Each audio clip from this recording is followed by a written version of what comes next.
आइए आप सभी का स्वागत है हमारे चैनल एजुकेशन विद सुमन पर। हम लोग प्रश्नोत्तरी कर रहे थे 66 से जो 75 तक प्रश्नोत्तरी कर रहे थे, तभी तक मैं लाइन कट गया था, इसके कारण जो है हमारी वीडियो ऑफ हो गई थी। आइए 75 नंबर से प्रश्नोत्तरी कर रहे हैं लगातार। इसका जो है 75 नंबर प्रश्न में था, प्लूटो ने जो है ने नहीं माना, क्या नहीं माना था, तो चिंतन को कला साधना का आवश्यक अंग नहीं माना था। क्या क्या माना था? कला में जो है अनुकरण की बात, कलाओं में जो है पारस्परिक संबंध व वर्गीकरण की बात, कलाओं में आदर्श की न्याय, सौंदर्य व सत्य की प्रतिष्ठा की बात, ये सब माना था। प्लूटो ने चिंतन को जो है कला साधना का आवश्यक अंग नहीं माना है। कला के अनुकरण की उद्भावना का श्रेय प्लूटो को दिया जाता है। वास्तव में प्लूटो ने अनुकरण में मिथ्यत्व का आरोप लगाया। कलागत सृजनशीलता की अवहेलना की है। प्लूटो ने यूनानी शब्द मीमेसिस, तो यूनानी शब्द क्या है? मीमेसिस, अर्थात जो है अनुकरण का प्रयोग अपकर्षित अर्थ में किया है। तो क्या कहे, यदि प्रश्न आ जाए कि प्लूटो ने जो है अनुकरण का प्रयोग अपकर्षित अर्थ में किया है, किस शब्द का? तो मीमेसिस अर्थ में किया है। प्लूटो ने यूनानी शब्द मीमेसिस अर्थात अनुकरण, मीमेसिस का अर्थ क्या हो गया? अनुकरण का प्रयोग अपकृषि अर्थ में किया है। उनके अनुसार अनुकरण में मिथ्यत्व रहता है। अनुकरण में क्या रहता है? मिथ्यत्व रहता है, जो है प्लूटो के संपूर्ण चिंतन का मुख्य उद्देश्य है आदर्श राज्य निर्माण। तो प्लूटो के जो है संपूर्ण चिंतन का मुख्य उद्देश्य क्या है? आदर्श राज्य का निर्माण करना। उनके कला संबंधित विचार भी आदर्श नागरिकों की शिक्षा के संदर्भ में व्यक्त किए गए हैं। कला के मूल्य के संदर्भ में प्लूटो का दृष्टिकोण उपयोगितावादी और नैतिकतावादी था। तो कला के संबंध में प्लूटो का दृष्टिकोण कैसा था? उपयोगितावादी व नैतिकतावादी था। प्लूटो कला विषयक के दृष्टिकोण विरोधात्मक और मानकीय है। प्लूटो बताना चाहते हैं कि कला कैसी होनी चाहिए। प्लूटो बताना क्या चाहते हैं? कला कैसी होनी चाहिए। प्लूटो, आप देखिए प्लूटो के बारे में जो है अगला फिर जो है कौन सा कथन बेमेल है, मतलब सही वाला कथन आप छांट लीजिए, गलत वाला को जो है आंसर के लिए छोड़ दीजिए। तो तात्विक दृष्टि से मूल सत्य अमूर्त ज्ञान रूप विचार होता है। वस्तु सत्य अमूर्त का ज्ञान प्रसूत मूर्त रूप है। कलाकृति धारणा प्रसूत आभास मात्र है। अमूर्त ज्ञान रूप व धारणा प्रसूत आभास में अंतर नहीं होता। तो प्लूटो के विचार में बेमेल है, तो डी नंबर है। तो क्या कहते हैं? अमूर्त ज्ञान रूप व धारणा प्रसूत आभास में अंतर नहीं होता। प्लूटो के विचारों में मेल नहीं खाता है। प्लूटो के विचारों में मेल क्या नहीं खाता? अमूर्त ज्ञान जो है रूप व धारणा प्रसूत आभास में अंतर नहीं होता। प्लूटो के विचारों में मेल नहीं खाता है। रिपब्लिक के 10वें अध्याय में, किसके? तो रिपब्लिक के 10वें अध्याय में अनुकरण का प्रयोग प्लूटो ने किए। वस्तु जगत के माध्यम से विचार जगत और कला जगत के बीच संबंध की व्याख्या के लिए किया है। तो रिपब्लिक के 10वें अध्याय में अनुकरणीय का जो है प्रयोग प्लेटो ने जो है किसमें, वस्तु जगत के माध्यम से विचार जगत और कला जगत के बीच संबंध की व्याख्या के लिए किया है। प्लेटो विचार को सार्वभौमिक अमूर्त सत्य मानते हैं। प्लेटो क्या कहते हैं, विचार को जो है प्लेटो विचार को सार्वभौम अमूर्त सत्य मानते हैं। उसकी प्रकृति एक और अनुकरणीय मूलक और दूसरी और विशिष्ट होने के कारण असत्य होती है। विचार केवल ज्ञान का विषय है। विचार जो है ना केवल ज्ञान का विषय है, जो रूपाकार धारण करने पर जो है अनुकरण का विषय हो जाता है। तो विचार क्या है, केवल ज्ञान का विषय है। विचार केवल ज्ञान का विषय है, प्लेटो कहते हैं, जो रूप कार्य धारण करने पर अनुकरण का विषय हो जाता है। और कहते हैं उनके अनुकरण का आधार तात्विक ज्ञान न होकर जो है रूपाकार संबंधित उनकी अपनी धारणा होती है। प्लेटो के अनुसार मूल सत्य अमूर्त ज्ञान रूप विचार होता है। प्लेटो के अनुसार क्या है, मूल सत्व जो है अमूर्त ज्ञान रूप विचार होता है। वस्तु सत्य उसका ज्ञान सत्य और असत्य के बीच है। वस्तु सत्व और उसका ज्ञान सत्व जो है असत्य के बीच है। ज्ञान और धारणा के बीच है। वही अस्तित्व और लाभाव के बीच है, अभाव के बीच है। चलिए अगला प्रश्न देखिएगा। अरस्तु ने त्रासदी के अनिवार्य अंग स्वीकार किए हैं 5, 6, 7, 8। तो त्रासदी के कितने अंग स्वीकार किए हैं अरस्तु ने? तो इसका सही आंसर है 6 अंक स्वीकार किए हैं। अरस्तु ने त्रासदी के 6 अंक स्वीकार किए हैं। कथानक, चरित्र, विचार, पद योजना, गीत, दृश्य। क्या क्या है? कथानक भी होना चाहिए, चरित्र भी होना चाहिए, कैसा कथा बोल रहे हैं, कैसा चरित्र हो रहा है, कैसा विचार है, कैसा पद योजना है, गीत, दृश्य, गीत भी होना चाहिए और दृश्य भी। ये 6 त्रासदी के अंग हैं अरस्तु के अकॉर्डिंग। अरस्तु ने जो है काव्य दोष के 5 आधार माने हैं, तो ये भी बहुत महत्वपूर्ण है। पूछा जाएगा अरस्तु ने काव्य दोष के कितने आधार माने हैं, तो 5, लेकिन त्रासदी बोलेगा तो 6। कौन कौन त्रासदी? कथानक, चरित्र, विचार, पद योजना, गीत, दृश्य। इसमें से एक नहीं दूसरा दे देगा तो फिर इस तरह से प्रश्न बन सकता है। अब अरस्तु के काव्य दोष को देखते हैं। 5 आधार माने हैं। असंभव वर्णन, अयुक्त वर्णन और अनैतिक वर्णन, विरुद्ध वर्णन, शिल्पगत दोष। तो कौन कौन दोष है देखिएगा, है ना। काव्य दोष है असंभव वर्णन, अयुक्त वर्णन, अनैतिक वर्णन, विरुद्ध वर्णन, शिल्पगत दोष।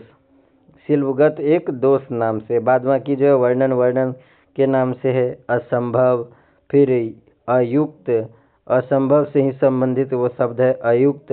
अनैतिक, से फिर आ गया अनैतिक, फिर जो है अनैतिक अयुक्त है तो विरुद्ध भी होगा, विरुद्ध वर्णन, और जो है शिल्पगत दोष। ये 5 जो है काव्य दोष बने हैं अरस्तु ने। अब अरस्तु का मूल यूनानी नाम जो है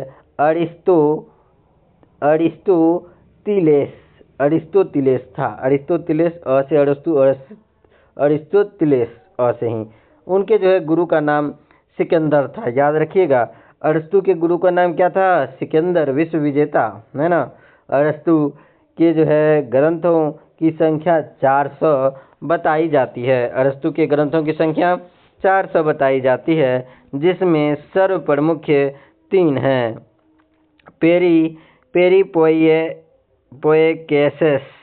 पेरिपोइकेसेस से काव्यशास्त्र, काव्य में जो है मौलिक सिद्धांतों का विवेचना, है ना। पेरिपोइएकेसेस काव्य शास्त्र, जिसमें काव्य में जो है मौलिक सिद्धांतों की विवेचना हुई है। टेक्नेस रिटोरिकेस भाषा शास्त्र, जिसमें भाषा व भावों की वर्णन है। तो देखिए भाषण, भाषा और भाव, ये तीनों का वर्णन किसमें है? टेक्नेस मतलब तिखा देते हैं, भाषा से क्या तिखा देते हैं। टेक्नेस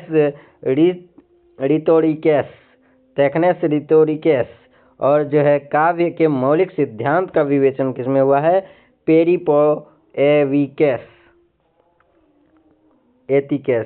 पेरिपोइएतिकेस में।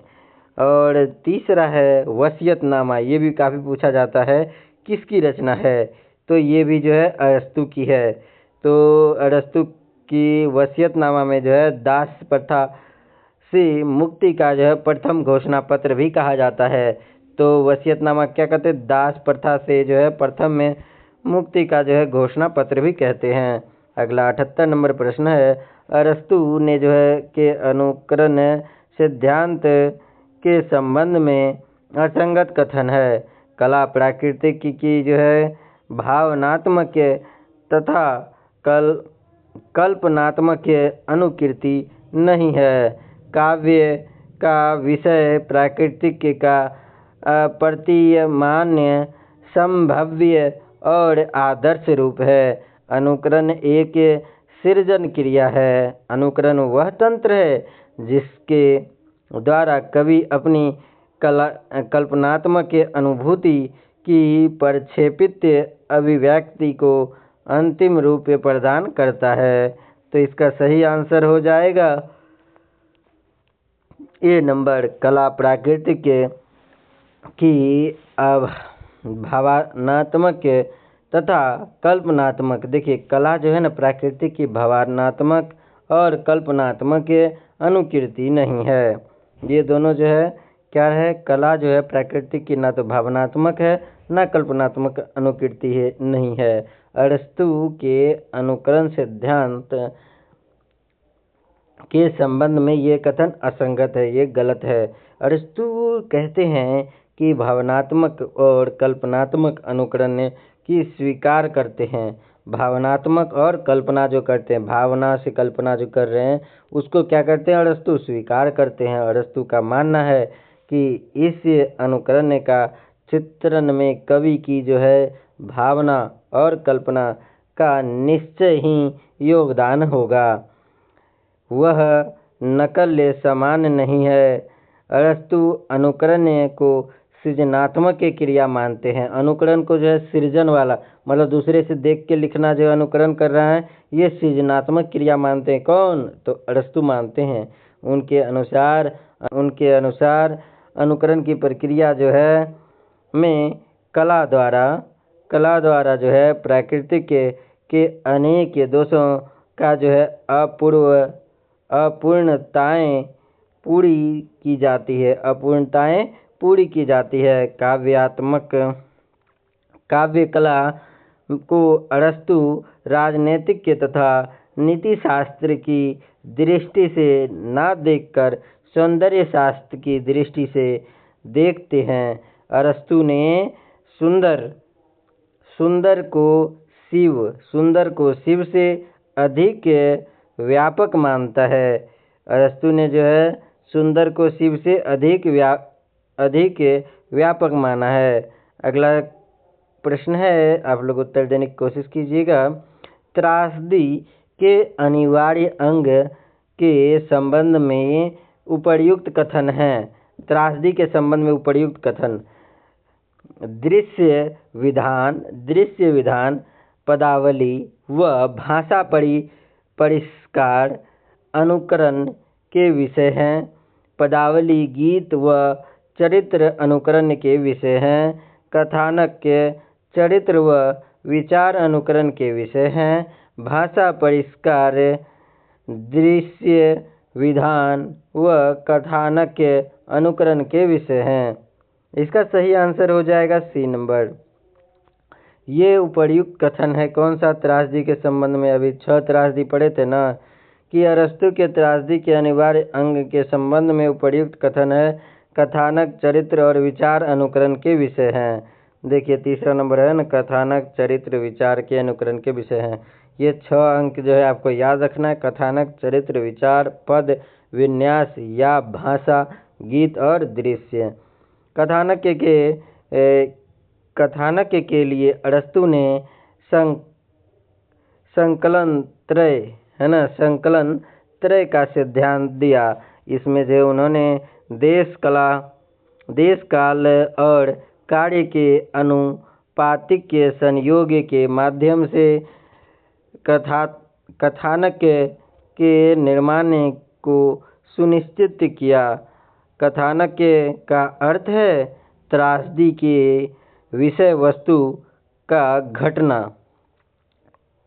विन्यास है ना, घटना विन्यास। क्या कहते हैं? कथानक का अर्थ है कि त्रासदी की जो है विषय वस्तु का घटना विन्यास।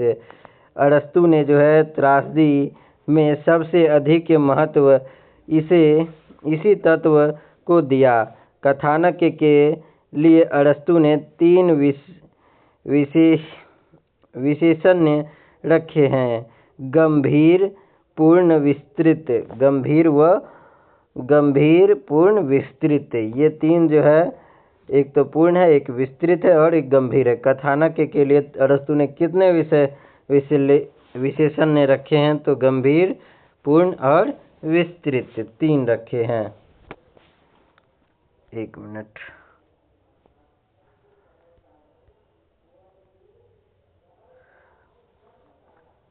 हाँ, 3 रखे हैं। कौन सा क्वेश्चन था? हाँ, 80 नंबर क्वेश्चन देखिएगा, इसका व्याख्या बताइएगा, इसका आंसर बताइएगा। कहते हैं व्याख्या, अरस्तु के जो है विरेचन सिद्धांत के संबंध में असंगत कथन है। अरस्तु ने विरेचन सिद्धांत के संबंध में असंगत कथन है। अरस्तु ने जो है विरेचन शब्द का ग्रहण साहित्य शास्त्र के इतर स्रोत से किया। दूसरा है मन की शुद्धि से आत्मा विषयद व प्रसन्न होती है। तीसरा है प्लूटो द्वारा जो है प्रतिपादित सिद्धांतों का समर्थन करने हेतु विवेचन की अवधारणा प्रस्तुत की गई। अरस्तु ने विरेचन शब्द का प्रयोग त्रासदी की परिभाषा देते हुए किया। तो इसका सही आंसर है कि प्लूटो द्वारा प्रतिपादित सिद्धांत का समर्थन करने हेतु विरेचन की अवधारणा प्रस्तुत की गई। ये कथन जो है गलत है, बाद बाकी कथन सही है। सही वाला कथन एक बार फिर से पढ़ते हैं। अरस्तु ने विरेचन शब्द का ग्रहण साहित्य शास्त्र से किया, इतर स्रोत से किया था, मतलब साहित्य शास्त्र से इतर स्रोत से किया। स्रोत से कौन? अरस्तु ने विरेचन शब्द का ग्रहण। अब दूसरा है मन की शुद्धि से आत्मविश्व का जो है प्रसन्न होती है। मन यदि शुद्ध है, आत्मा भी जो है विशुद्ध व प्रसन्न होती है। तीसरा सही है कौन सा? तो अरस्तु ने विरेचन शब्द का प्रयोग त्रासदी की परिभाषा देते हुए किया। तो इसका डिटेल्स देखते हैं। प्लूटो द्वारा प्रतिपादित सिद्धांतों का जो है समर्थन करते हुए जो है विरेचन की अवधारणा प्रस्तुत की गई। यह अरस्तु के जो है विरेचन सिद्धांत के संबंध में असंगत कथन है। विरेचन के संदर्भ में अन्य कथन सत्य हैं। चलिए अगला प्रश्न का जवाब दीजिएगा। पेरिप्लूसुस क्या है? पेरिप्लूसुस। तो प्लूसुस ग्रंथ के रचयिता कौन है? पेरिप्लूसुस अरस्तु, लॉन्जाइनस या क्रोचे या कालरिज। तो पेरिप्लूसुस ग्रंथ के रचयिता आप लोग बता दिए होंगे। इसके रचयिता कौन है? तो लॉन्जाइनस हैं। पेरिप्लुसस ग्रंथ के रचयिता रचित उदात्त सिद्धांत के प्रवर्तक कौन सा? उदात्त सिद्धांत कौन दिया था? तो उदात्त सिद्धांत के प्रवर्तक हैं लॉन्जाइनस। और जो है पेरिप्लुसस ग्रंथ के रचयिता भी कौन है? लॉन्जाइनस हैं। लॉन्जाइनस से मूल यूनानी नाम है जो है लॉन्गिनुस का जो है समय ईसा के प्रथम व तृतीय शताब्दी माना जाता है। ईसा के प्रथम और तृतीय शताब्दी माना जाता है। किसका? लॉन्जाइनस का जन्म। और जो है पेरिप्लुसस ग्रंथ का जो है प्रथम बार जो है प्रकाशन सन 1554 ईस्वी में इतालवी विद्वान रोवेत्सलो ने करवाया था। तो कहा जाए कि जो है पेरिप्लुसस नामक के प्रथम ग्रंथ का जो है प्रकाशन 1554 ईस्वी में इतालवी विद्वान रोवेत्सलो ने करवाया था। पेरिप्लुसस मूलतः जो है भाषण शास्त्र रेटोरिक का ग्रंथ है। तो ये किसका है? भाषण शास्त्र रेटोरिक का ग्रंथ है। और लॉन्जाइनस ने जो है पेरिप्लुसस की रचना पत्र के रूप में पोस्टुमुइस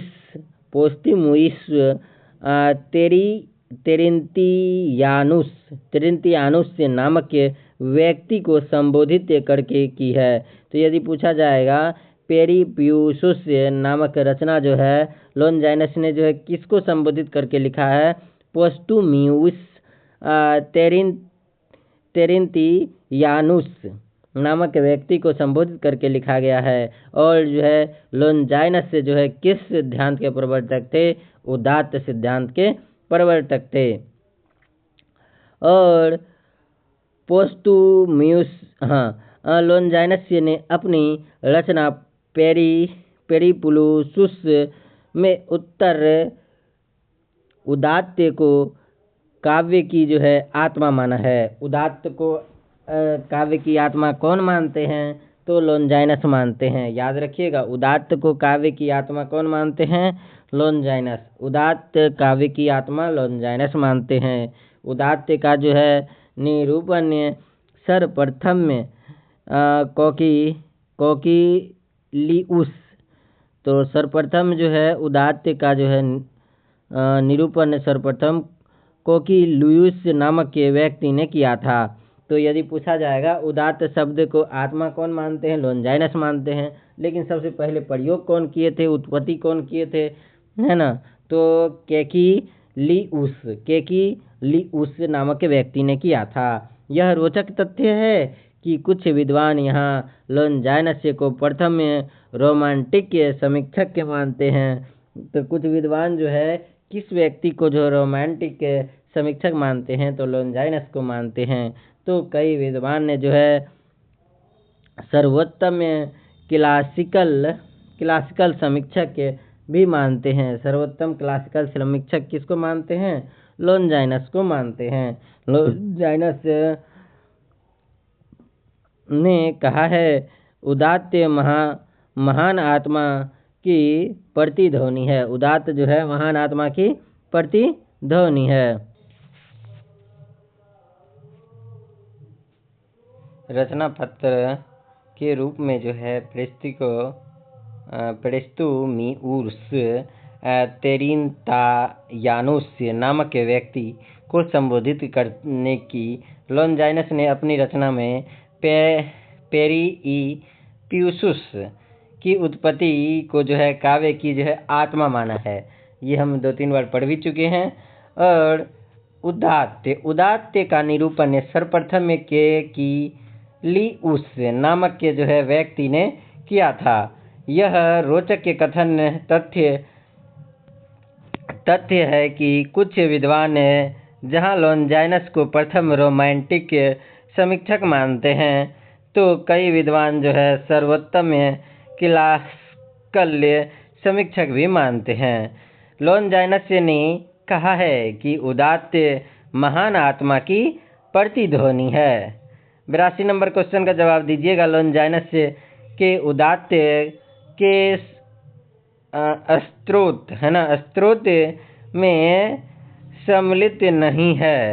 भावावेश की तीव्रता, गरिमामय रचना विधान, आत्मीय विधिक शब्दाडंबर, समुचित अलंकार योजना। तो इसका सही आंसर हो जाएगा सी, अत्यधिक शब्दाडंबर।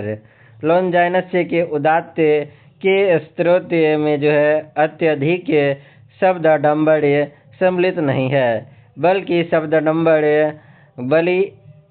बालिशता और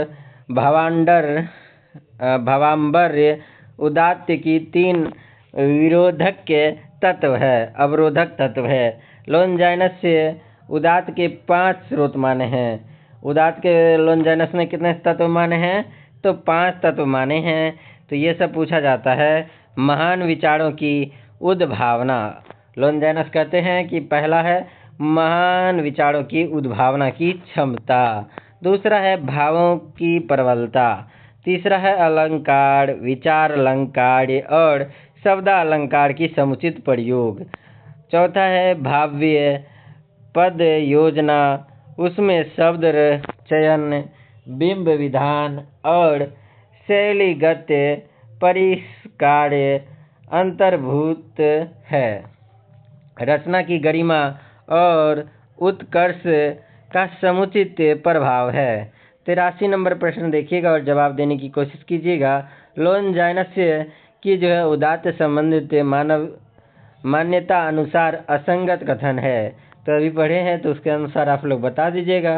विषय साधन नहीं साध्य है। प्राचीन काव्य अनुशीलन आवश्यकता है। विशद बिंबों की योजना उपादेय है। या चौथा है विषय विस्तार पूर्वक के होना आवश्यक है। तो इसका आंसर सही है कि जो है कौन सा कथन असंगत गलत है, तो विषय साधन नहीं साध्य है, ये कौन कहे लॉन्जाइनस के संबंध में गलत कथन है। तो लॉन्जाइनस के संबंध में सही कथन है प्राचीन काव्य अनुशीलन आवश्यक है। विशद बिंबों की योजना उपादेय है। विषय का विस्तार पूर्वक होना आवश्यक है। ये सब जो है कौन कहते हैं? लॉन्जाइनस के कथन हैं। तो आगे देखते हैं। लॉन्जाइनस ने उदात्त को जो है परिभाषित करते हुए लिखा है, उदात्त अभिव्यंजना का अनिर्वचनीय प्रकर्ष और वैशिष्ट्य है। लॉन्जाइनस ने उदात्त की उत्पत्ति के लिए जो है प्रतिभा को सर्वाधिक महत्व दिया है। लॉन्जाइनस ने उदात्त की उत्पत्ति के लिए जो है प्रतिभा को क्या कहा है? सर्वाधिक महत्व दिया है। लॉन्जाइनस के अनुसार उदात्त का कार्य अनुनय नहीं बल्कि सम्मोहन या लोकोत्तर आह्लाद है। तो जो है लॉन्जाइनस के अनुसार जो है उदात्त का जो है कार्य अनुनय नहीं बल्कि क्या है? सम्मोहन या लोकोत्तर आह्लाद है।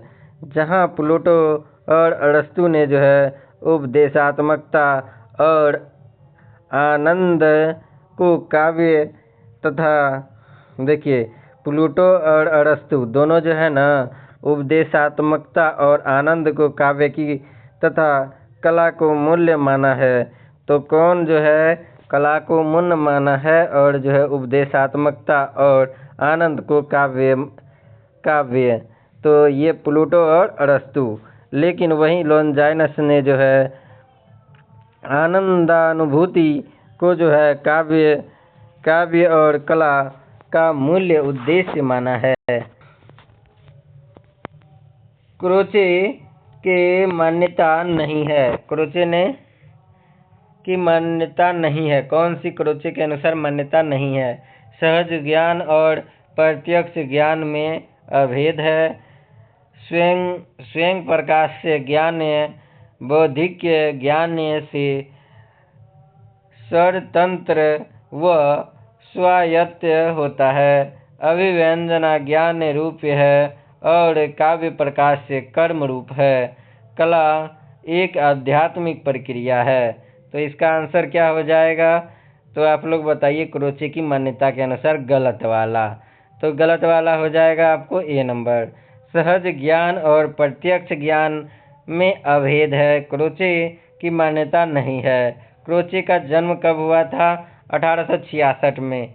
कोच के जन्म करवा दे। कब? 1866 में जन्म हुआ था क्रोचे का और 1952 ईस्वी में निधन हुआ था। इटली में हुआ था। इटली खा रहे थे कोच के 66 बार।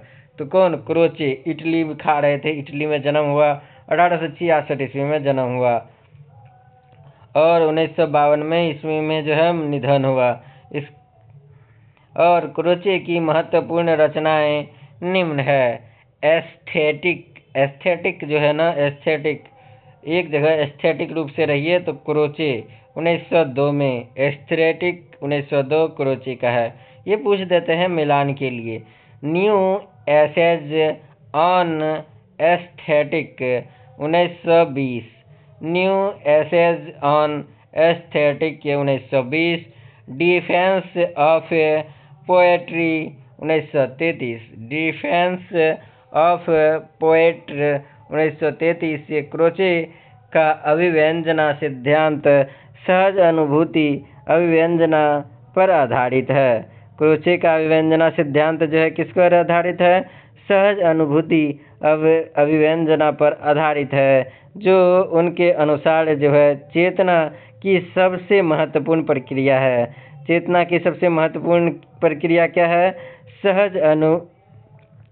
सहजानुभूति अभिव्यंजना पर आधारित है अभिव्यंजना सिद्धांत क्रोचे का। सहजानुभूति अभिव्यंजना पर आधारित है अभिव्यंजन सिद्धांत, जो उनके अनुसार चेतना की सबसे महत्वपूर्ण प्रक्रिया है। चेतना की सबसे महत्वपूर्ण प्रक्रिया है। क्रोचे का मत है कि सहजानुभूति से ही व्यक्ति को यथार्थ का ज्ञान होता है। क्रोचे के अभिव्यंजनावाद की प्रमुख विशेषता है अंतः प्रज्ञा अभिव्यंजना और कला में जो है अभेद संबंध है।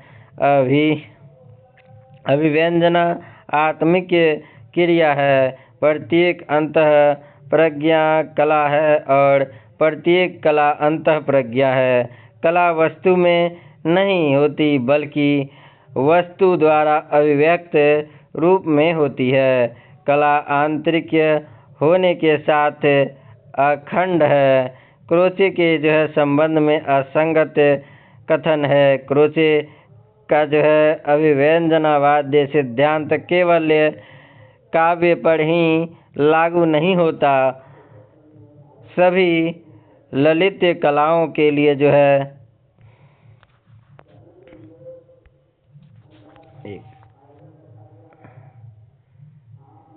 ललित कलाओं के लिए सामान्य रूप से महत्व रखता है। क्रोचे के जो है पुस्तक का जो है शीर्षक एस्थेटिक है।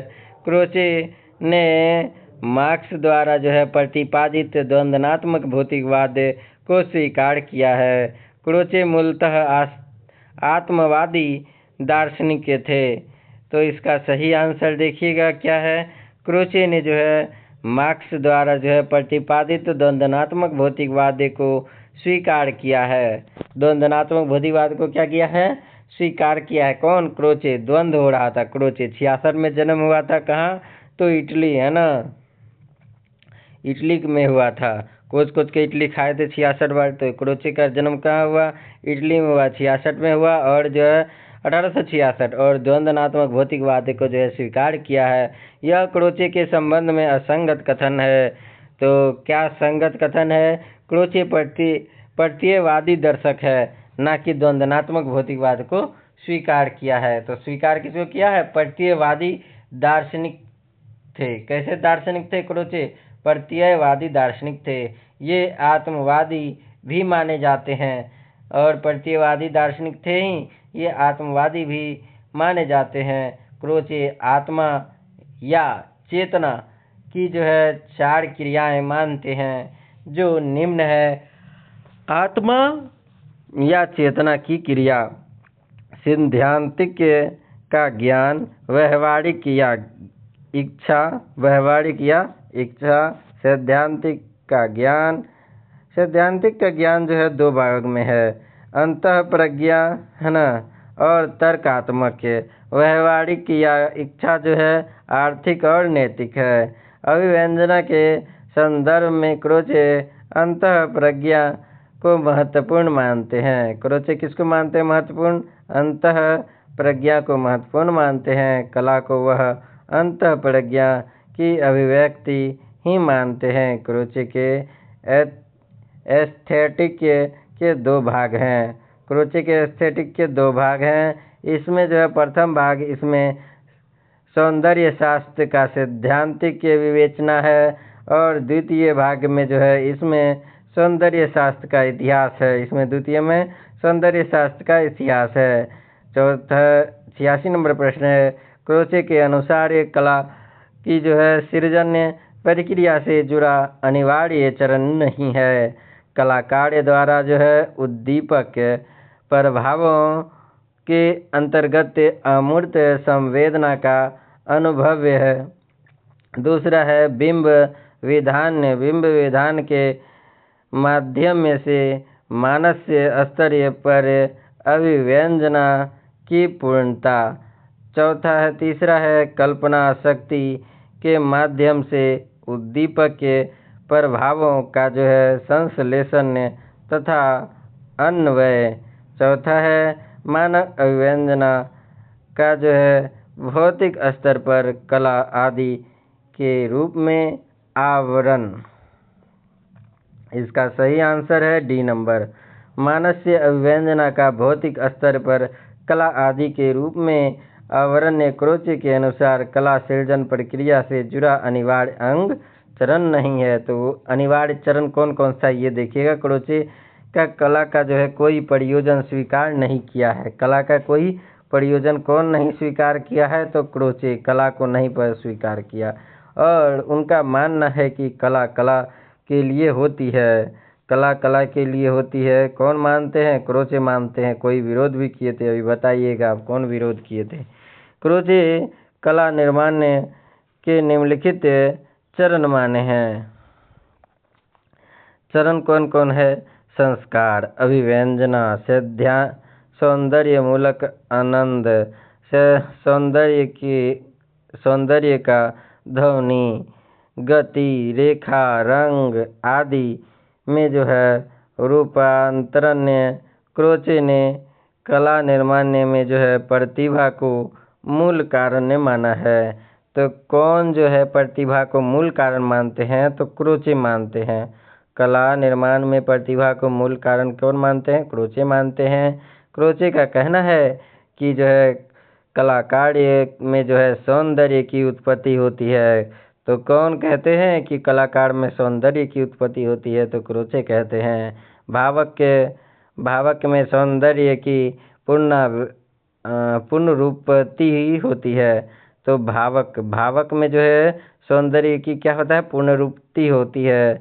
अर्थात कलाकार जो है अस्पष्ट सौंदर्य की का भागी होता है। कलाकार क्या चीज़ होता है? सौंदर्य का भागी होता है। 87 नंबर क्वेश्चन है, आचार्य रामचंद्र शुक्ल ने क्रोचे के अभिव्यंजनावाद को जो है भारतीय काव्य शास्त्र के किस सिद्धांत के निकट माना है? रस सिद्धांत, वक्रोक्ति सिद्धांत, अलंकार सिद्धांत या रीति सिद्धांत?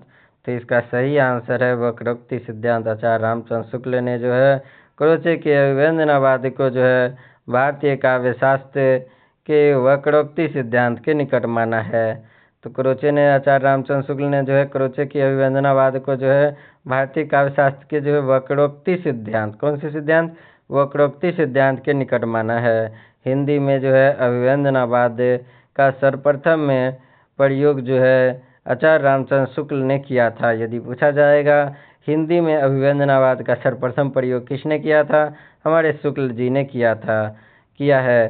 क्रोचे का अभिव्यंजनावाद्य भारतीय वक्रोक्तिवाद्य का जो है विलायती रूप है। क्रोचे का जो है ना अभिव्यंजनावाद जो है भारतीय वक्रोक्तिवाद का जो है विलायती रूप है। अभिव्यंजनावाद्य की चर्चा करते समय इसे प्रायः जो है भारतीय आचार्य कुंतक के वक्रोक्ति सिद्धांत से जोड़कर देखा गया है। किससे जो है जोड़कर? भारतीय आचार्य कुंतक के वक्रोक्ति सिद्धांत से जोड़कर क्या देखा गया है? अभिव्यंजनावाद की चर्चा करते समय प्रायः क्या देखा गया? भारतीय आचार्य कुंतक के वक्रोक्ति सिद्धांत से जोड़कर देखा जाता है। दोनों सिद्धांतों में कुछ साम्य भी दिखाई देता है। दोनों में ही कल्पना और अभिव्यंजना को जो है प्रधानता दी गई है। क्रोचे और जो है कुंतक दोनों ही अभिव्यंजना के जो है वर्गीकरण के विरुद्ध हैं। तो कौन कौन जो है अभिव्यंजना के वर्गीकरण के विरुद्ध हैं? क्रोचे और कुंतक, है ना। क्रोचे और कुंतक दोनों जो है अभिव्यंजनावाद और के वर्गीकरण के जो है विरुद्ध हैं। अपने तरीके से वक्रोक्ति सिद्धांत भी कलावादी है। तो अपने तरीके से वक्रोक्ति सिद्धांत क्या है? कलावादी है। किंतु दोनों सिद्धांतों का साम्य यही तर्क है कि गहराई में जाकर देखा जाए तो दोनों सिद्धांत के उद्देश्य और जीवन दृष्टि पूरी तरह से भिन्न है। दोनों का जो है गहराई में जाकर देखिएगा तो जीवन सिद्धांत और जो है उसकी जो उद्देश्य दोनों जो है क्या है? भिन्न है।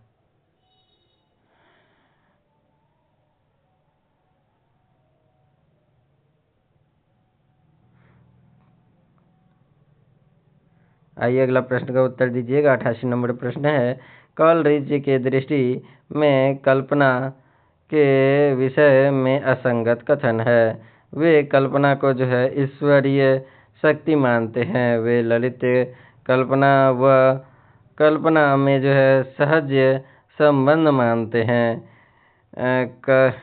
कविता में समन्वय का जो है विषय महत्व है। कविता में सामंजस्य कल्पना के माध्यम से घटित होता है। कल्पना में जो है सामंजस्य किसके माध्यम से होता है?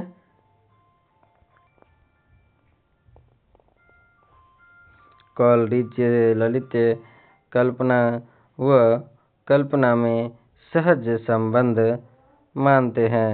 यह कथन कॉलरिज की दृष्टि से कल्पना के संबंध में असंगत है।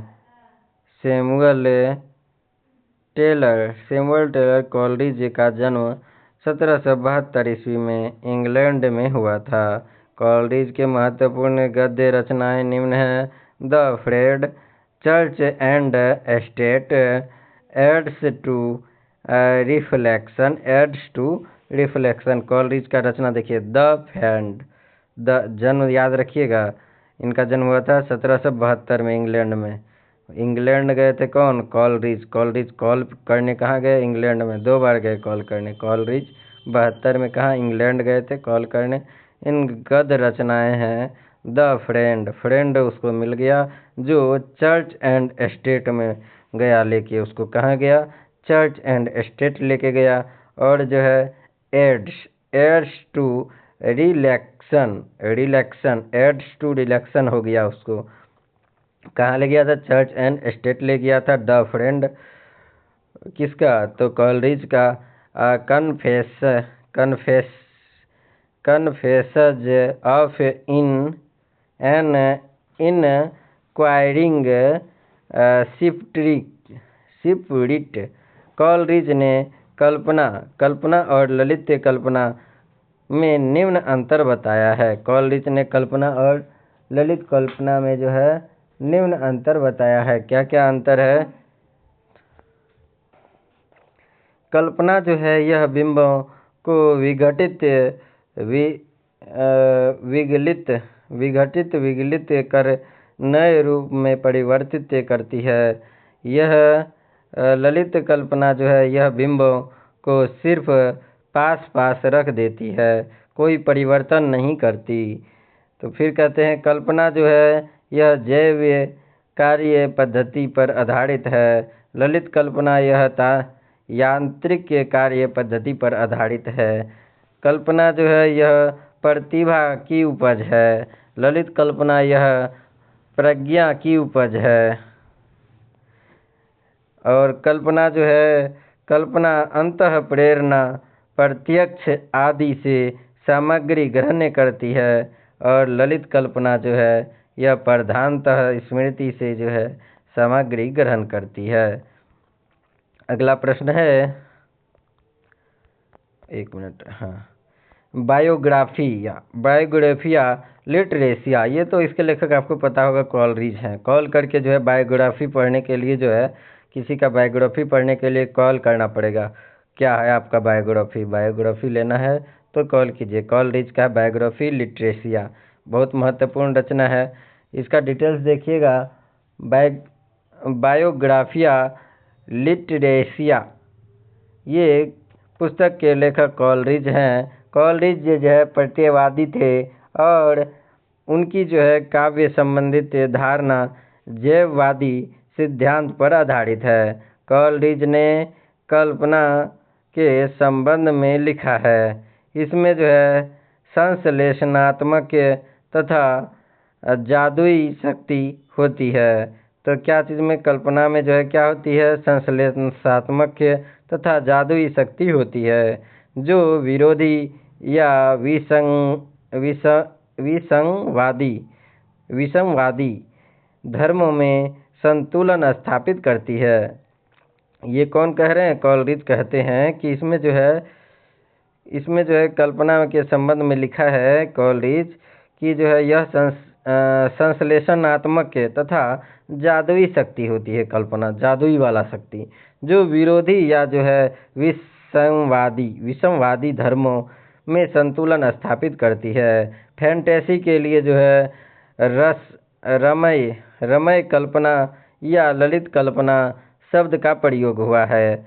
तो फैंटेसी के लिए रमय कल्पना और जो है ललित कल्पना शब्द की प्रयोग किया गया है। तथा इमेजिनेशन का जो है रूपांतरण कल्पना के रूप में प्रचलित है। इमेजिनेशन का जो है रूपांतरण जो है कल्पनात्मक के रूप में प्रचलित है। कॉलरिज कहते हैं कि कल्पना मानवीय मस्तिष्क की जो है बिंब विधायनी शक्ति है। बिंब विधायनी शक्ति है कल्पना, मानव मस्तिष्क का जो बिंब विधायनी शक्ति है। 90 नंबर प्रश्न का जवाब दीजिएगा। इतिहास बोध का अर्थ अतीत के जो है अतित्व का ही नहीं अपितु जो है उसके वर्तमान का जो भी आगमन है, यह मानवता किसका है? अरस्तु, क्रोचे, कॉलरिज या टी.एस. इलियट। इसका सही आंसर है टी.एस. इलियट का है। इतिहास बोध का अर्थ अतीत की जो है अतित्व का ही नहीं अपितु उसके जो है वर्तमानत्व का भी जो है आगमन है, यह मान्यता टी.एस. इलियट का है। टॉमस एस्टन्स इलियट का जन्म 1888 से 1888 में हुआ था। इडियट का जन्म 8 बार होता है। इडियट का जन्म 8 बार, क्रोचे 6 बार, 66 1866 में क्रोचे का है ना, कोच के इटली खिलाया था, इटली में हुआ था।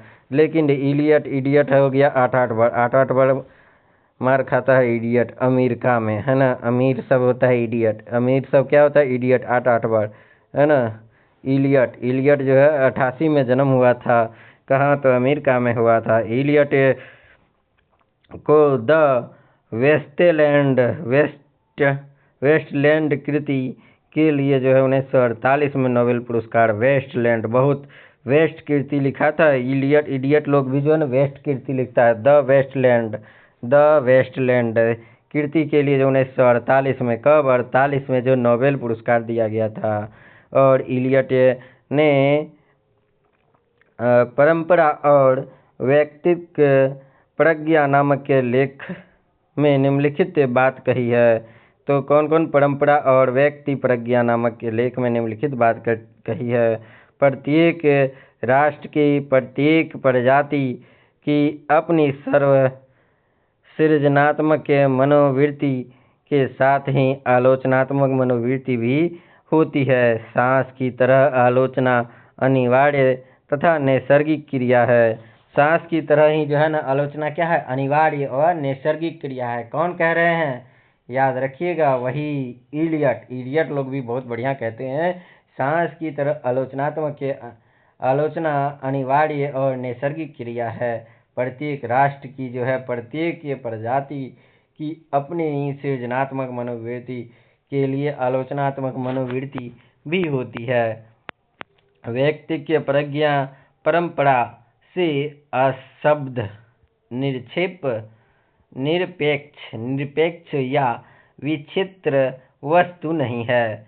क्या कहते हैं, व्यक्ति प्रज्ञा पर परंपरा से असंबद्ध, निरपेक्ष या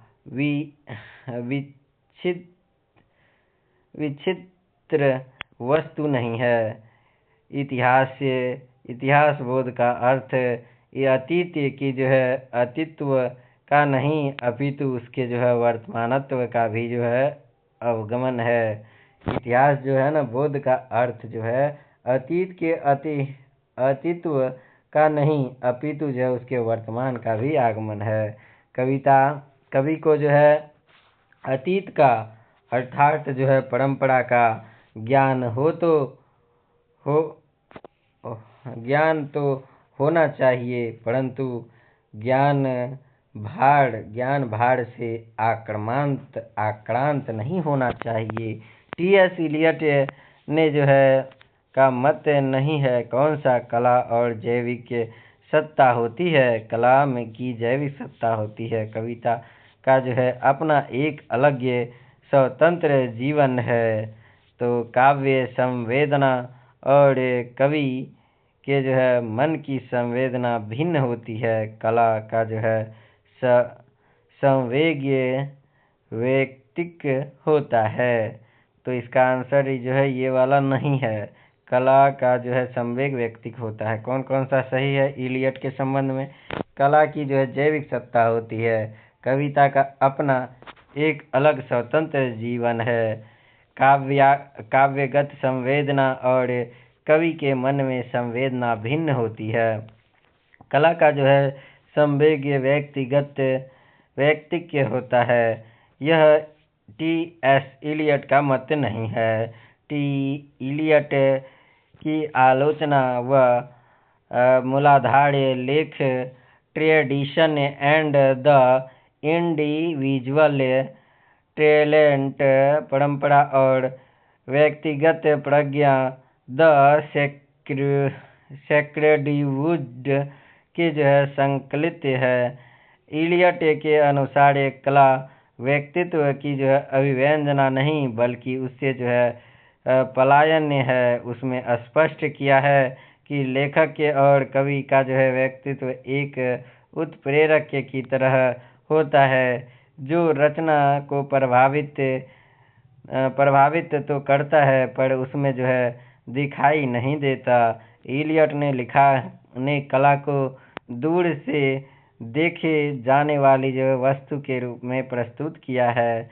इलियट की जो है निर्वैयक्तिकता का सिद्धांत स्वच्छंदवादियों के काव्य सिद्धांत के विपरीत है। इलियट ने दावा किया है कि स्वच्छंदवादियों की रचना प्रक्रिया भावों की अभिव्यक्ति नहीं बल्कि उसके दमन करती है। 92 नंबर प्रश्न है, किस कथन से इलियट सहमत नहीं है? तो गलत वाला कथन बताइएगा। परंपरा में अतीत के प्रति विद्रोह संभव नहीं है।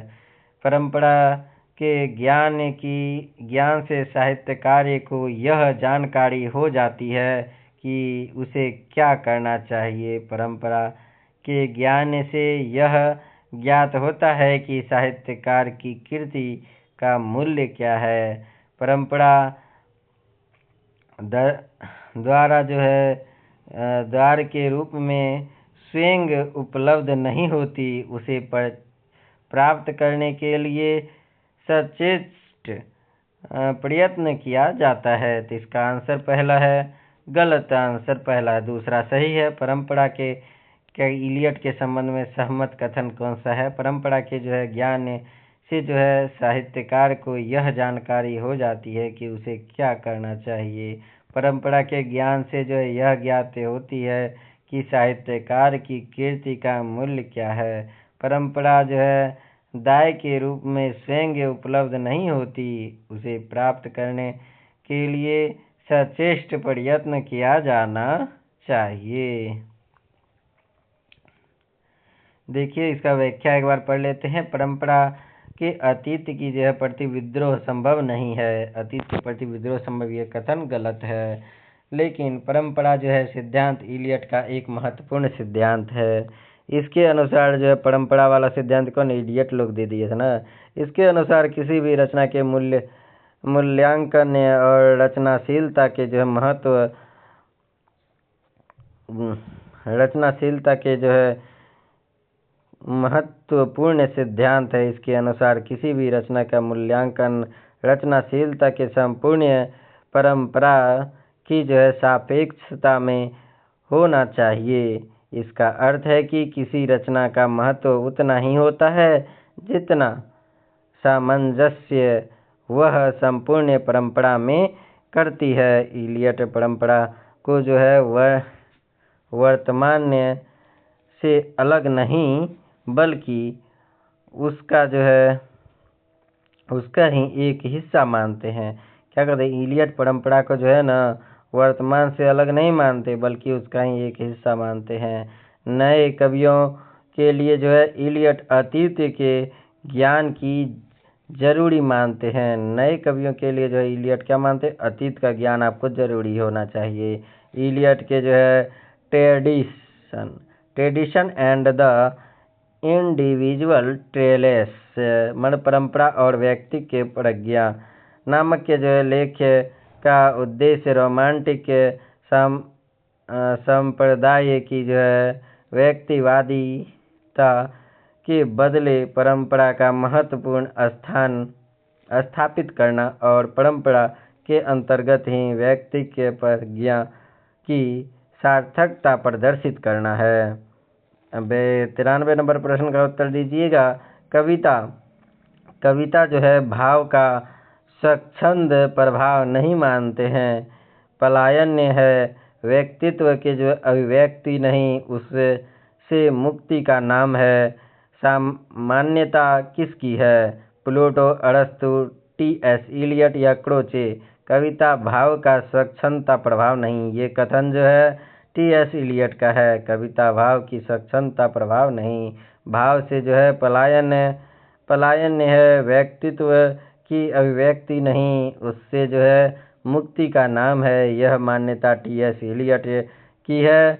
इलियट ने जो है अपनी आलोचना को जो है निजी काव्य कर्मशाला का जो है उपजात व काव्य निर्माण की परंपरा में अपने चिंतन का विस्तार कहा है। इलियट की जो है प्रमुख समालोचनात्मक कृति निम्नलिखित हैं। The sacred wood 1920, homage to John Dryden. उसके बाद जो है तीसरा है Elizabethan essays, the use of poetry and the use of criticism. ये भी किन की है, तो इलियट की है। पोएट्री और जो है the use of poetry and the use of criticism. उसके बाद है selected essays ancient and modern knowledge and experience. Knowledge and experience भी इन्हीं की है, इलियट की है। और इलियट के अनुसार कविता कवि व्यक्तित्व की जो है अभिव्यक्ति नहीं, कवि व्यक्तित्व से पलायन है। इलियट का कहना है कि कवि का भाव निर्व्यक्तिक होता है। कवि का भाव क्या होता है, निर्व्यक्तिक होता है। कवि इस निर्व्यक्तिकता को तब तक नहीं पहचान सकता जब तक कि वह करणीय कर्म के प्रति अपने आप को पूरी तरह से समर्पित नहीं कर देता। इलियट ने जो है रुचि परिष्कार्य को आलोचना का अंतरतम्य प्रयोजन माना है। इलियट का जो है मूर्त विधान भारतीय रस सिद्धांत का विभाजन व्यापार है। रस ध्वनि किसे कहा गया है? रस ध्वनि जो है अर्थांत संक्रमणवाच्या ध्वनि, आंतर्तिर्मकृष्य वाच्य ध्वनि, संलक्षण कृत्रिमस्य व्यंग्य ध्वनि, असंख्य क्रम्य व्यंग्य ध्वनि। तो रस ध्वनि किसे कहा गया है? तो इसका आंसर होगा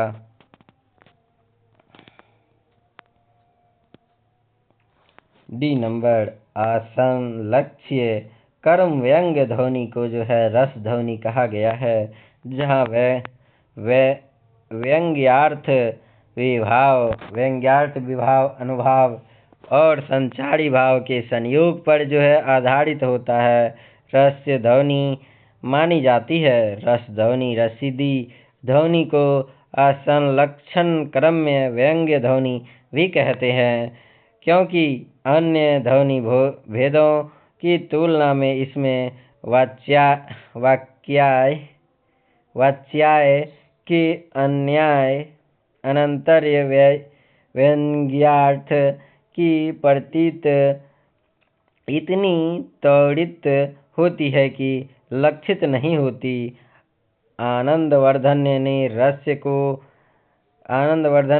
को स्वतंत्र काव्य तत्व स्वीकार न करके जो है ध्वनि का एक भेद असल कर्म व्यंग्य ध्वनि माना और इसी में जो है रस भाव आदि को अंतर्भूत किया। तथापि रस की महत्ता को उन्होंने मुक्त कंठ से स्वीकार किया। 95 नंबर प्रश्न है, वाच्यार्थ की जो है वांछनीयता एवं उसकी जो है व्यंग्यनिष्ठ होना ध्वनि के किस भेद की विशेषता है? विवक्षितांतपरक वाच्य ध्वनि या विविक्षित वाच्य ध्वनि या अर्थांत संक्रमित वाच्य ध्वनि, अंत्य अस्य कृत्यवाच्य ध्वनि। इसका सही आंसर है पहला।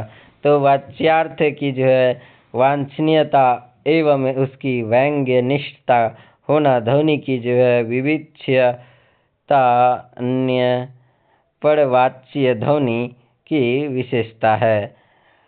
आचार्य आनंदवर्धन ने सर्वप्रथम ध्वनि के दो भेद किए हैं,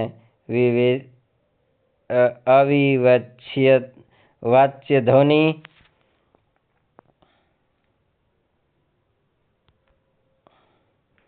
तथा अथवा जो है लक्षणा मूल्य ध्वनि। दूसरा है विविक्षितांतपरक वाच्य ध्वनि अर्थात अभिधामूलक ध्वनि। ध्वनि के भेद और उपभेद की तालिका के माध्यम से इस प्रकार समझा जा सकता है। ध्वनि के भेद: अविवक्षित वाच्य ध्वनि जो लक्ष्यामूलक ध्वनि कहलाता है। विविक्षितान्याय वाच्य ध्वनि जो अभिधामूलक ध्वनि कहलाता है। तो लक्षणामूलक ध्वनि जो है दो प्रकार का है, अभिधामूलक भी ध्वनि दो प्रकार का है। लक्षणामूलक ध्वनि जो है अंतास्तर संक्रमित वाच्य ध्वनि। दूसरा है अत्यंत तिरस्कृत वाच्य ध्वनि। और अभिधामूलक का है असंलक्ष्य क्रमक व्यंग्य ध्वनि।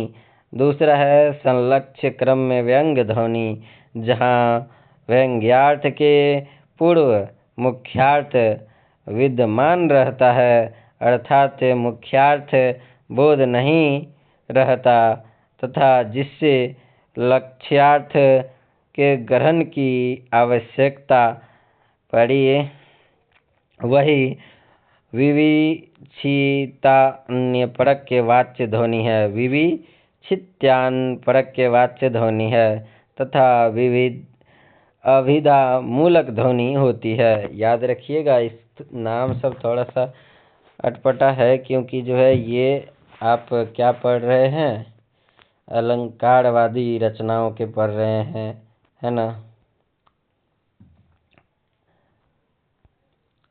और अगला प्रश्न है, कुंतक ने अलंकारों का विधान वक्रोक्ति के किस भेद के अंतर्गत किया है? पद परार्ध वक्रता, पकरान्य वक्रता, वाक्य वक्रता, पद पूर्वार्ध वक्रता। तो इसका सही है वाक्य वक्रता। कुंतक ने जो है अलंकारों का विधान्य वक्रोक्ति के जो है वाक्य वक्रता के भेद के अंतर्गत किया है। आचार्य भामह ने वक्रोक्ति को एक अलंकार माना है, किंतु कुंतक ने वक्रोक्ति को एक संपूर्ण सिद्धांत माना है। तो यदि पूछा जाएगा किसने जो है वक्रोक्ति को संपूर्ण सिद्धांत के रूप में विकसित किया है, तो कुंतक ने, लेकिन जो है भामह ने जो वक्रोक्ति को एक अलंकार माना है। समस्त देखिए क्या कहते हैं, कुंतक ने वक्रोक्ति को एक संपूर्ण सिद्धांत के रूप में विकसित कार्य जो है काव्य के समस्त अंगों में जो है उसमें सम्मिश्र कर लिया है, इसलिए कुंतक को वक्रोक्ति संप्रदाय का प्रवर्तक कहते हैं। तो कुंतक को वक्रोक्ति सिद्धांत का प्रवर्तक कहते हैं, लेकिन भामह ने वक्रोक्ति का एक अलंकार माना है। ये भी बहुत महत्वपूर्ण है। कुंतक ने अपने जो है ग्रंथ वक्रोक्ति जीवितम्य में जो है वक्रोक्ति को काव्य की आत्मा माना है। कौन माना है? कुंतक ने जो है वक्रोक्ति को जो है काव्य की जो है आत्मा माना है। कुंतक के अनुसार वक्रोक्ति केवल वाक्य चातुर्य अर्थात चमत्कार नहीं है, वह कवि वैपार्य अर्थात कवि कौशल्य है। कुंतक ने वक्रोक्ति के 6 भेद माने हैं: वर्ण विन्यास वक्रता, पद पूर्वार्ध वक्रता, पद परार्ध वक्रता, वाक्य वक्रार्ध वक्रता और प्रकरण वक्रता, प्रबंध वक्रता। अगला प्रश्न है, कौन से आचार्य वक्रोक्ति को अलंकार का मूल्य मानकर जो उसके अभाव में जो अलंकार की कल्पना नहीं करते और इसके कारण जो है हेतु सूक्ष्म और जो है लेस्य की जो है अलंकार की श्रेणी में परिगणित नहीं करते? दंडी, भामह, वामन, कुंतक। तो इसका सही आंसर है भामह। आचार्य भामह वक्रोक्ति को अलंकार का जो है मूल्य मानकर उसके जो है अभाव में अलंकार की कल्पना नहीं करते हैं। इसी कारण हेतु सूक्ष्म और लेस्य को अलंकार की जो है श्रेणी से परिणित नहीं करते। आचार्य भामह ने अलंकार को काव्य का अनिवार्य तत्व माना है। तो अलंकार को काव्य का अनिवार्य तत्व किसने माना है? तो भामह ने माना है। कहा है कि जिस प्रकार स्त्री का जो है सुंदर मुख भी आभूषणों के बिना सुशोभित नहीं होता, उसी प्रकार अलंकार के बिना कविता सुशोभित नहीं होता। कौन कहते हैं? भामह कहते हैं। न कंतापमपि विभूषणः, न कंतापमुपि विभूषणः कवि भासते विनातमुखम में। भामह ने वक्रोक्ति को जो है संपूर्ण अलंकार में जो है व्यक्त मानते हुए उसे अलंकार का एक मात्र आश्रय माना है। भामह ने काव्य अलंकार नामक के ग्रंथ की रचना की है। तो भामह ने कौन सी ग्रंथ की रचना की है? काव्य अलंकार नामक ग्रंथ की रचना की है। आचार्य दंडी ने जो है काव्य की शोभा में जो है वृद्धि करने वाले सभी धर्मों को अलंकार माना है। काव्य शोभाकरान धर्मार्थ अलंकार परीक्षते, काव्य शोभाकरान धर्मार्थ अलंकारान्य परीक्षते कौन कहते हैं? आचार्य दंडी कहते हैं। रीतिवादी जो है आचार्य वामन ने जो है दंडी का जो है विरोध करते हुए कहा कि गुरु काव्य के जो है शोभा कारक के धर्म है और अलंकार उसके वर्धक है। गुरु गुण जो है गुण काव्य की जो है शोभा कारक के धर्म है और अलंकार उसके वर्धक हैं। काव्य शोभाया कर्तारो धर्मा गुना, ये भी कौन कहते हैं? तो दंडी कहते हैं, वामन कहते हैं दंडी के विरोध में। और जो है वक्रोक्ति को जो है काव्य की आत्मा कहा है। 98 नंबर, निम्नलिखित में से जो है साधारणीकरण का सिद्धांत किस आचार्य ने कहा है? आचार्य रामचंद्र शुक्ल, भट्ट लोलट या भट्ट नायक के डॉक्टर नागेंद्र? तो इसका सही आंसर है भट्ट नायक के। भट्ट नायक ने सर्वप्रथम में भरत मुनि के जो है रहस्य सूत्र में साधारणीकरण की जो है अवधारणा प्रस्तुत की है, इसलिए जो है उन्हें साधारणीकरण का प्रवर्तक मानते हैं। भट्ट नायक के ने जो है ने सर्वप्रथम भरत मुनि के जो है रस सूत्र के जो है साधारणीकरण का जो है अवधारणा प्रस्तुत किया, इसलिए उन्हें क्या कहते हैं? साधारणीकरण का प्रवर्तक कहते हैं। आचार्यों ने साधारणीकरण को निम्न ढंग से प्रस्तुत किया है। भट्ट नायक के अविभाववादी साधारणीकरण होता है और अभिनव गुप्त सादृश्य का जो है साधारणीकरण होता है। विश्वनाथ विभाववादी का जो है अपने पढ़ाए और आश्रय और सहद्री की जो है भावना का मुक्त होना साधारणीकरण है। रामचंद्र शुक्ल आलम्बनल धर्म का जो है साधारणीकरण होता है। 99 नंबर प्रश्न है कि मुख्य अर्थ में भिन्न होते हुए भी उसके कुछ संबंध अर्थ प्रकट करने वाली शब्द शक्ति को क्या कहते हैं? लक्षणा, शब्द व्यंजना या अभिधा या अर्थी व्यंजना? तो इसका सही आंसर है कि लक्षणा शब्द शक्ति कहते हैं। मुख्य अर्थ से जो है भिन्न होते हुए भी जो है उससे समृद्ध अर्थ प्रकट करने वाली जो है शब्द शक्ति को जो है लक्षणा शब्द शक्ति कहते हैं।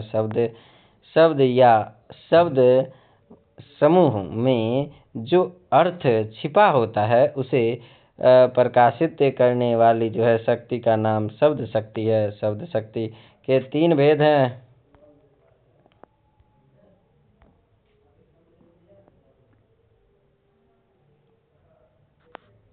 वाच्यार्थ पर आधारित शब्द शक्ति अभिधा, लक्ष्यार्थ पर आधारित शब्द शक्ति लक्षणा, वाच्यार्थ पर आधारित शब्द शक्ति व्यंजना, व्यंजनार्थ पर आधारित शब्द शक्ति व्यंजना। ये भी पूछा जाता है अक्सर। लक्षणा शब्द शक्ति जो है शब्दों के जो है मुख्य अर्थ को बाधित कर जो है परंपरा या लक्षणों के आधार पर अन्य अर्थ को ग्रहण किया जाता है, उसे लक्षणा कहते हैं। मैं सुकुमारी नाथ वन जोगू, तुम्ही उचित तप मों कहाँ भोगूं में कौन सी शब्द शक्ति है? अभिधा, अर्थी व्यंजना या शब्दी व्यंजना या प्रयोग व्यंजना लक्षणा, प्रयोजनवती लक्षणा? तो इसका सही आंसर है आर्थी व्यंजना। मैं सुकुमारी नाथ वन जोगूं, तुम ही उचित तप मों कहूँ भोगूं। पंक्ति में आर्थी व्यंजना शब्द शक्ति के 2 भेद हैं, शाब्दिक व्यंजना और आर्थिक व्यंजना। जहाँ व्यंजना शब्द विशेष के कारण उत्पन्न होती है वहाँ शाब्दिक व्यंजना होती है। आर्थिक व्यंजना जहाँ व्यंजना शब्द विशेष पर आधारित न होकर अर्थ पर आधारित होता है उसे आर्थी व्यंजना शब्द शक्ति कहते हैं। 2 प्रकार के होते हैं, अभिधा मूलक अर्थी व्यंजना और लक्षणा मूलक अर्थी व्यंजना। लास्ट प्रश्न आज का है 101 नंबर चलती चलती चाकी देख के दिया कबीरा रोए, दो पाटन के बीच में सावत बचा न कोय। प्रस्तुत दोहा के प्रयुक्त शब्द शक्ति है, तो इसमें शब्द शक्ति है व्यंजना शब्द शक्ति। इसमें जो है उपर्युक्त दोहा में कबीरदास का है। यह दोहा व्यंजना शब्द शक्ति है। व्यंजना शब्द के जो है जिस व्यापार से मुख्य और लक्ष्य अर्थ से जो है भिन्न अर्थ, मुख्य और लक्ष्य अर्थ से भिन्न अर्थ होता है, उसे व्यंजना शब्द शक्ति कहते हैं। प्रतीत होता है व्यंजना शब्द शक्ति कहलाता है। अन्यार्थ और विशेषार्थ का ज्ञान कराने वाले शब्द शक्ति को व्यंजना शब्द शक्ति कहते हैं। चलती चाकी देख कर दिया कबीरा रोए, दो पाटन के बीच में साबुत बचाना को अभिधा शब्द शक्ति किसे कहते हैं? जहाँ शब्द के समान अर्थ हो ग्रहण किया जाए तो अभिधा शब्द शक्ति कहलाता है। जहाँ शब्द शक्ति के जो प्रथम में पराव्यय होता है उसमें मुख्यार्थ का जो वाच्यार्थ भी कहते हैं। जैसे राम जाता है, इसमें डायरेक्ट आप समझ रहे हैं राम जा रहा है, कोई बाधा नहीं है। लक्षणार्थ शब्द शक्ति देखिएगा, अविधा के बाधा होता है, देखिए किस तरह होता है। अर्थात जो अर्थ अविधा द्वारा ना प्राप्त करके जो बोल रहे हैं उसे डायरेक्ट ना प्राप्त हो रहा है अर्थ, उसको जो अर्थ समझाना पड़ रहा है तो उसे लक्षणा हो गया। घुमाकर जो है प्रकट किया जाए उसे लक्षणा शब्द शक्ति कहते हैं। उदाहरण के लिए गंगा में गांव है, गंगा में गांव होगा बीच में? ऐसा तो ना होगा। इसीलिए जो है शब्द शक्तियों का जो है परिचय देते हुए देव ने लिखा है अविधा काव्य, अविधा उत्तम काव्य है, मध्य लक्षणा लीन, अधम व्यंजना रस विरस, उल्टी कहत नवीन। आप लोगों को हमारे चैनल पर जुड़ने के लिए बहुत बहुत धन्यवाद। हमारे चैनल पर इसी प्रकार का जो है आगे की वीडियो, काव्य से संबंधित आगे की वीडियो, और जो है हम लोग नाटक भी पढ़ चुके हैं, उपन्यास स्टार्ट किए हुए हैं, और जो है हम लोग नेट जीआरएफ के जो है प्रैक्टिस पे सेट का भी जो है अभ्यास कर रहे हैं। आप लोग इससे संबंधित वीडियो पाने के लिए प्ले लिस्ट में जा कर के आप लोग वहाँ से देख सकते हैं। आप लोगों को हमारे साथ जुड़ने के लिए बहुत बहुत धन्यवाद।